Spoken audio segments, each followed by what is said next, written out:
Алдағы уақытта Астанада қандай құрылыс кешендері бой көтереді?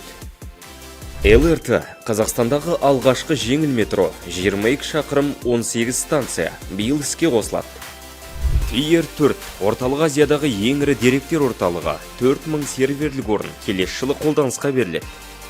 Green Line жасыл бульвар, ЛРТ бойымен салынатын жаңа жаяу жүргіншілер саябағы. Ақылды қала, құны $190 миллион жоба, жол қозғалысын бақылап, қауіпсіздік қызметін цифрландырады. Қалада жаңа әкімшілік аймақтары, индустриялық саябақтар және 5 халықаралық логистикалық хаб салынады.